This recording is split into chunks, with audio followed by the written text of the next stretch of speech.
Eu sou Paulo Limonge e desejo dar as boas-vindas a você que me assiste pela primeira vez, solicitar seu like e compartilhamento para que este vídeo atinja um público maior, divulgando a mensagem de Deus para a honra e glória do Senhor Jesus Cristo. E a você que já é inscrito no nosso canal e nos prestigia, o nosso sincero agradecimento. O título do nosso vídeo hoje é A Bíblia, pura expressão da verdade. A Bíblia foi escrita por cerca de 40 pessoas que não se conheceram face a face. Elas viveram em épocas e lugares diferentes.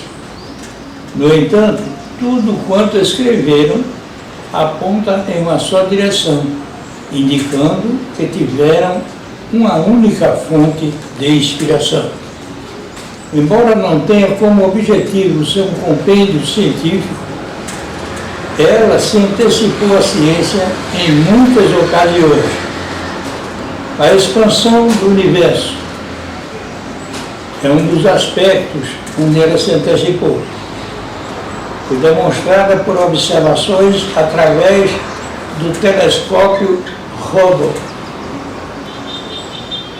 Essas observações são evidência de que o universo teve início, conforme diz a palavra de Deus. No início criou Deus os céus e a terra. Nada se formou espontaneamente.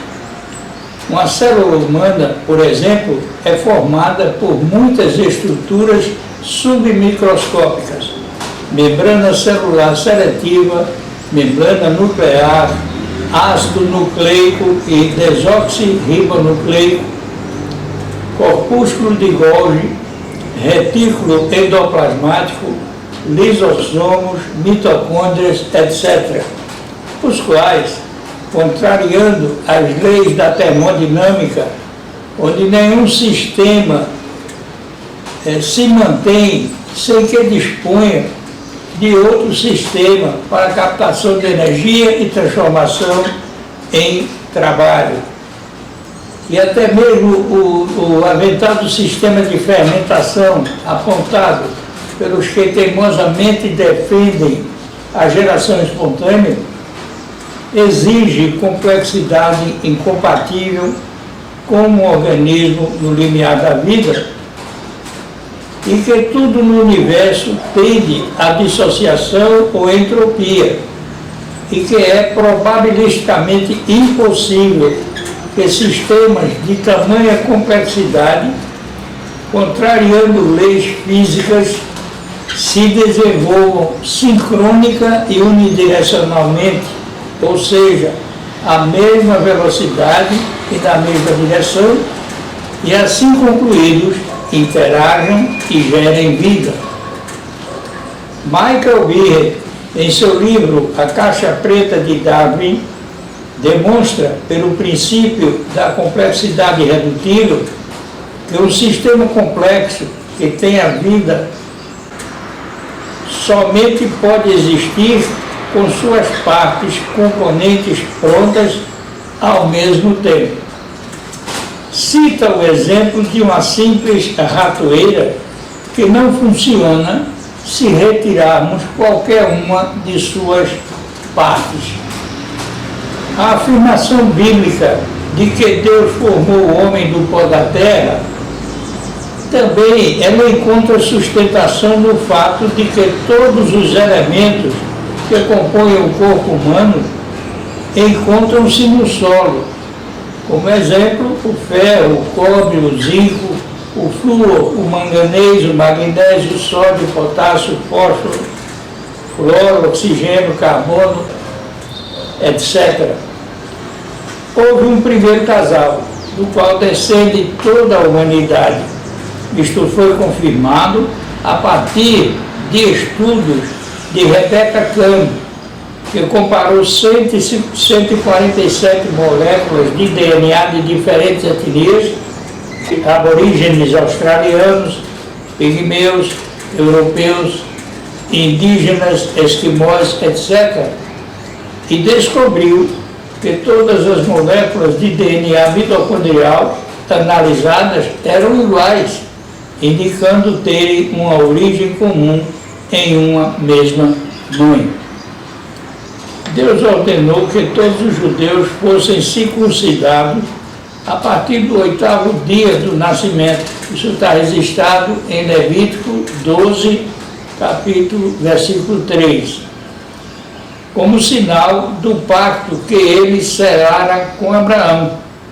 No entanto, a partir do 8º dia é que a vitamina K e a protrombina estão formados, evitando hemorragias.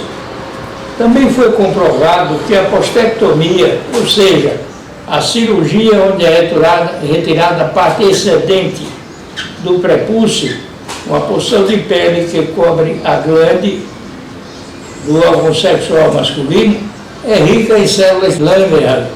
Essas mesmas células de Langerhans são aquelas que formam ilhotas dentro do pâncreas e que são responsáveis pela produção de insulina, o hormônio que promove a entrada da glicose no interior das células como fonte de energia química. Essas células de Langerhans no prepúcio, elas são cobertas por uma queratina que é facilmente atravessada por vírus que alcançam o núcleo celular, aí se reproduzindo, sendo, portanto, uma barreira à infecção por vírus que se transmitem por via sexual, como o HIV, entre outros. Assim, a retirada desse excesso de pele que cobre a glande é um fator, e uma profilaxia contra a neoplasia maligna da glande e do colo uterino. Essa proteção também é por proporcionar uma melhor higienização do suco bálamo prepúcial, que previne o câncer de pênis e do colo uterino. A Bíblia também proíbe a ingestão de carne de porco, e sabemos o risco da neurocisticercose quando se ingere carne mal cozida, onde vermes achatados como a tênia, eles fazem ninhos no parênquima cerebral, produzindo uma grave doença neurológica. Então, isso ocorre quando se ingere carne de porco mal cozida. Como também a ingestão de carne de porco processada, como bacon, a salsicha e presunto, são fatores de risco para câncer.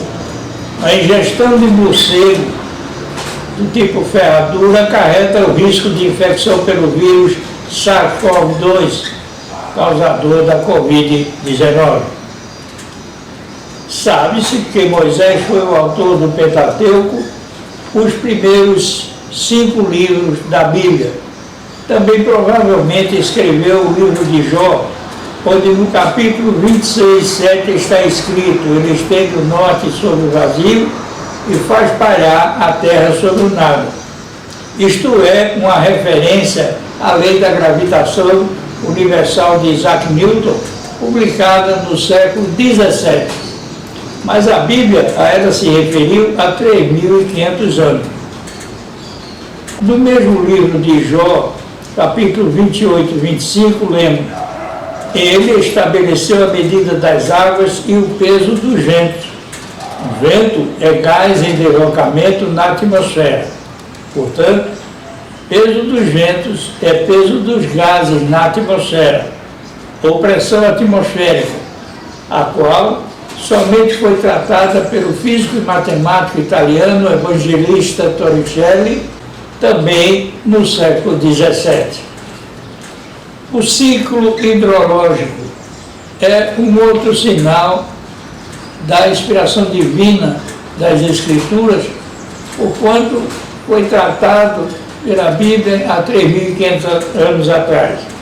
E no livro de Jó, como dissemos, o ciclo hidrológico, eis que Deus é grande e não podemos compreender. O número dos seus anos não se pode calcular, porque atrai para si as gotas de água, que de seu vapor destilam em chuva, a qual as nuvens derramam e gotejam sobre o homem abundantemente, conforme está registrado no livro de Jó, capítulo 36, versículos 26 a 28. A redondeza da terra.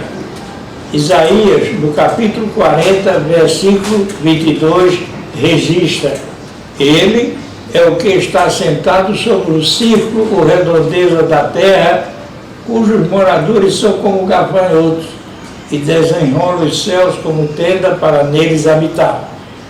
Esse profeta viveu cerca de 700 anos antes de Cristo, e a primeira fonte extra-bíblica a calcular a redondeza da terra foi o bibliotecário, poeta, matemático, astrônomo Eratóstenes, um grego que viveu em Cirene e que calculou matematicamente a redondeza da terra. As correntes marinas, as aves dos céus e os peixes do mar, e tudo o que passa pelas veredas dos mares. Isto só veio a ser estudado cientificamente no século XIX. Pela fé, entendemos que os mundos, pela palavra de Deus, foram criados, de maneira que aquilo que se vê não foi feito do que é aparente. Tudo que se vê é constituído do que não se vê, como moléculas, átomos e partículas subatômicas. Embora se diga que papel aceita tudo, sabemos que a Bíblia foi o primeiro livro impresso, quando Gutenberg inventou a imprensa no século XV.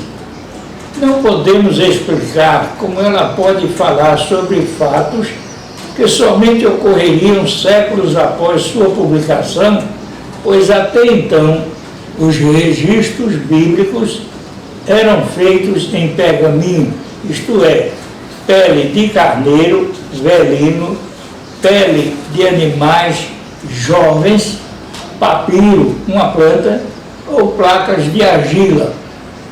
Usavam tinta à base de cola, carvão e água. No entanto, as profecias bíblicas inúmeras, escritas muito antes dos fatos acontecerem, as quais se cumpriram integralmente, como a cidade em que Jesus nasceria, que seria perseguido, qual seria o seu nome, entre muitas outras. São indícios da inspiração divina nas Escrituras. O profeta Isaías viveu cerca de 700 anos antes de Cristo, e no capítulo 56 do seu livro, descreve minuciosamente o martírio ao qual foi submetido o Senhor Jesus Cristo para pagar nosso impagável débito diante da perfeita justiça de Deus. Também a Bíblia é o livro que possui maior número de fontes de comprovação textual, enquanto a arqueologia só nos apresenta 10 cópias da obra de Júlio César, 8 cópias referentes a Platão, 47 cópias relativas a Aristóteles e 643 cópias daquela que é considerada a obra-prima da literatura grega, a Ilíada de Homero. Somente do Novo Testamento existem cerca de 5.700 manuscritos gregos, somados a mais de 9.000 manuscritos em línguas como siríaco, latim e copta. Daniel, um jovem da nobreza judaica, levado cativo junto com seus amigos Ananias, Misael e Azarias, a Babilônia, sob o governo de Nabucodonosor, onde ele e seus amigos receberam os nomes babilônicos de Beltesazar, Sadraque, Mesaque e Abdenego, recebeu o dom do Espírito Santo de interpretar sonhos e profetizar. Ele interpretou o sonho do qual não lembrava Nabucodonosor sobre uma estátua, descrevendo-a como assustadora, tendo sua cabeça de ouro, representando a Babilônia, o tórax e os braços de prata, simbolizando o Império Medo-Persa, abdômen e coxas de bronze, representando o Império Greco-Macedônio, as pernas de ferro, figurando o Império Romano, em suas porções ocidental e oriental, o mais longo e duro império que se sucederia na história da humanidade, onde, na porção oriental, o seu imperador Constantino criou uma nova capital, Constantinopla. E os pés dessa estátua, uma mistura de barro e ferro, representando os países da Europa, que, a despeito de muitos casamentos com motivação política entre vários de seus monarcas, esses países jamais se uniram por muito tempo. Essa estátua do sonho de Nabucodonosor expressa não só a decadência da civilização pela queda progressiva do valor dos seus vários materiais componentes, como a sequência histórica correta desses impérios no curso da história da humanidade. Em outra ocasião, Daniel interpretou as palavras escritas na caiadura da parede do palácio imperial na Babilônia. Belsazar, filho de Nabucodonosor, quando profanou os utensílios sagrados que seu pai trouxera do templo em Israel, surgiram escritas por uma mão na caiadura da parede do palácio essas palavras: Mene, Mene, Tekel, Parsim. E esta sua interpretação: Deus contou os dias do teu reinado e determinou o seu fim. Foste pesado na balança e achado em falta. Teu reino foi dividido e entregue aos medos e persas. As estrelas diferem uma das outras. Uma é a glória do sol e outra a glória da lua e outra a glória das estrelas. Porque uma estrela difere em glória de outra estrela. Somente após muitos séculos, com o descobrimento dos telescópios, é que o homem veio a saber que as estrelas diferem uma das outras em sua composição. As profecias de Jesus quanto à destruição do templo e os sinais dos tempos do fim.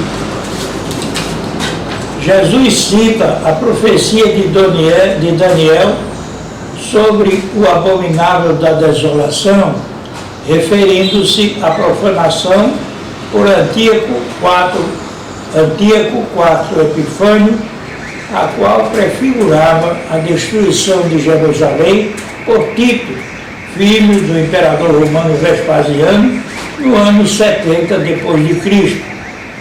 Muitos estudiosos concordam que esses eventos se referem ao anticristo escatológico que surgirá perto do fim da presente era. Em 2 Tessalonicenses, capítulo 2, versículos 3 a 4, lemos: Ninguém de nenhum modo vos engane, porque isto não acontecerá sem que primeiro venha a apostasia e seja revelado o homem da iniquidade, o filho da perdição, o qual se opõe e se levanta contra tudo que se chama Deus ou é objeto de culto, a ponto de assentar-se no santuário de Deus, ostentando-se como se fosse o próprio Deus.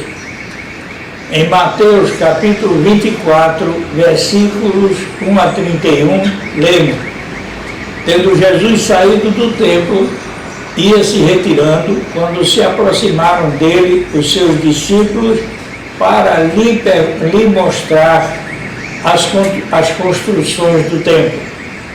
Ele, porém, lhes disse: Não vedes tudo isto? Em verdade vos digo que não ficará aqui pedra sobre pedra que não seja derribada. O princípio das dores. Do Monte das Oliveiras achava-se Jesus assentado, quando se aproximaram dele os discípulos em particular e lhe pediram: Dize-nos quando sucederão estas coisas e que sinal haverá da tua vinda e da consumação dos séculos. E ele lhes respondeu: Vede que ninguém vos engane, porque virão muitos em meu nome, dizendo: Eu sou o Cristo, e enganarão a muitos. E, certamente, ouvireis falar de guerras e rumores de guerra. Vede, não vos assusteis, porque é necessário assim acontecer, mas ainda não é o fim. Porquanto se levantará nação contra nação, reino contra reino, e haverá fomes e terremotos em vários lugares. Porém, tudo isto é o princípio das dores. Então sereis atribulados e vos matarão. Sereis odiados de todas as nações por causa do meu nome. Nesse tempo, muitos hão de se escandalizar, trair e odiar uns aos outros. Levantar-se-ão muitos falsos profetas e enganarão a muitos. E por se multiplicar a iniquidade, o amor se esfriará de quase todos. Aquele, porém, que perseverar até o fim, esse será salvo. E será pregado este evangelho do reino por todo o mundo, para testemunho a todas as nações. Então virá o fim, a grande tribulação. Quando, pois, virdes o abominável da desolação, de que falou o profeta Daniel no lugar santo, quem lê entenda, então os que estiverem na Judéia fujam para os montes. Que estiver sobre o eirado, não desça a tirar de casa coisa alguma. E quem estiver no campo, não volte atrás para buscar a sua capa.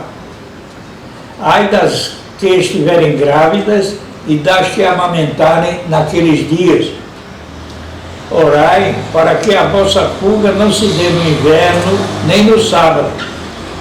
Porque nesse tempo haverá grande tribulação, como desde o princípio do mundo até agora, não tem havido, nem haverá jamais. Não tivessem aqueles dias sido abreviados, ninguém seria salvo, mas por causa dos escolhidos, tais dias serão abreviados.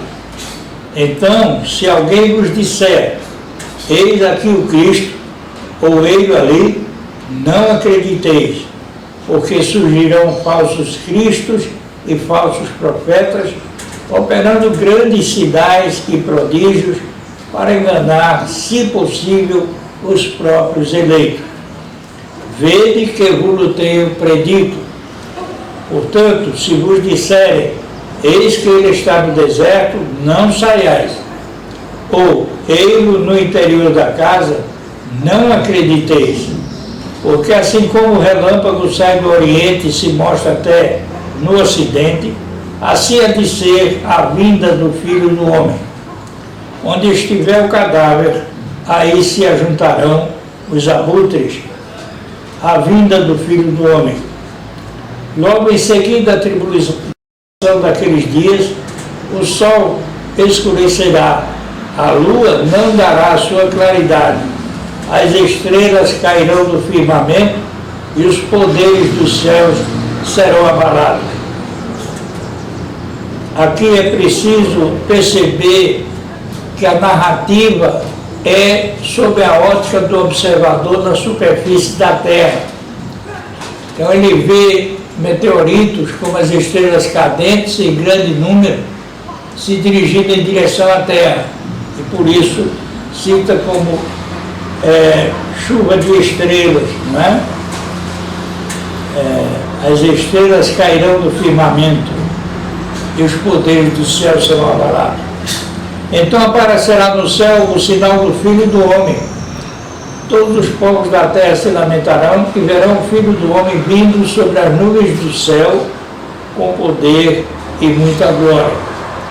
E ele enviará os seus anjos com grande clangor de trombeta, os quais reunirão os seus escolhidos dos quatro ventos, de uma a outra extremidade dos céus.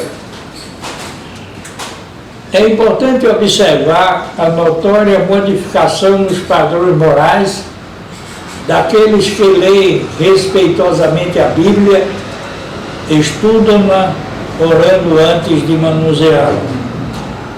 Ao meu Deus e Pai, por Cristo Jesus, toda a honra e toda a glória de eternidade em eternidade. Amém.